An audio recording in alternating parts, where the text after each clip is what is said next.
So tonight we're going to do a lentil curry, and this is really off the back of the vegetable soup episode that some of you might have seen earlier. It's a good episode, you should watch it.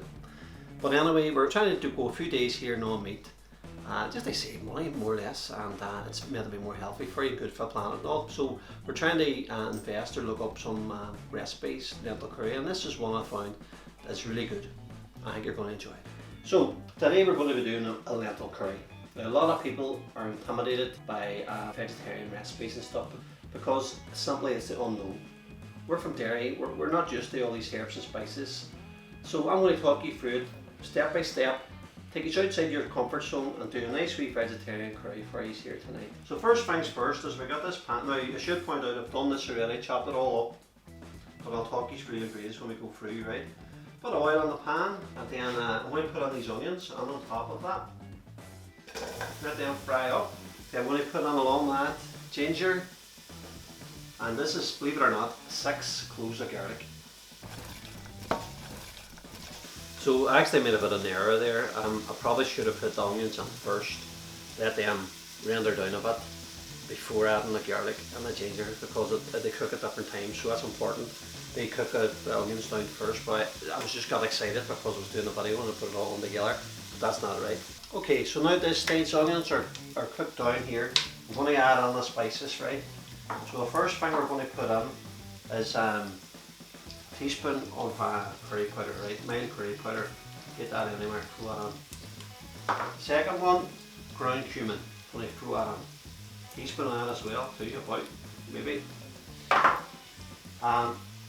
Then we're going to put on this turmeric, right? But apparently you don't need as much of this as things. So I'm putting on about a half a teaspoon of that, right?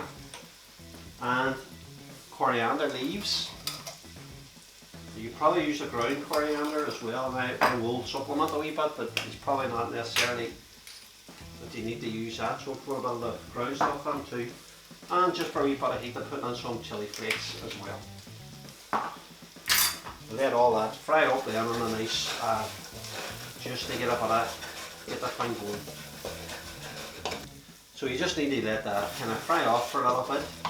Not too long, because all that spice is going to burn, but you want to get them a wee bit of roasting first in the bottom of the pan. And then we're going to add 4 or 5 chopped tomatoes. The juice from that will lift all the spice from the bottom. So just on the point of the diced tomatoes, I know at the moment a lot of people are stockpiling food, and if you can get fresh now, that means you don't have to eat into your stockpile of tin tomatoes. Now something else I'm just going to put on, I'm going to put on a good handful of good Irish sea salt. I forgot to say these two, I put a red pepper on this, I just chopped a red pepper and threw it on too. And I'm going to let that thing up a bit. I'm going to throw on a sweet potato, just 1 sweet potato, and just let that fry up a bit now, trying to get it broken down a wee bit now before we may add the main ingredient. So this is where we're getting into the real hardcore stuff now here. And what I've got is a can of coconut milk. Now, not everybody's going to have experience dealing with this. And to be honest with you, I was quite surprised myself, because I was expecting this to be a liquid, right? But apparently it freezes at room temperature. Like it's amazing really, you know what I mean? That's solid. If you could see that, that's all kind of broken down now. The tomatoes have gone to mush, and the peppers and all, and it's all there. It's just like a paste nearly, you know, that kind of way. Yeah, not a paste. So the coconut milk's going on, and you can see that it can give you problems, so you sometimes have to go at it with a knife. There you are now. So that's basically like a soup with coconut milk. You can use canned tomatoes, right? But I know everybody's stockpiling them at the moment. Now, main ingredient, lentils.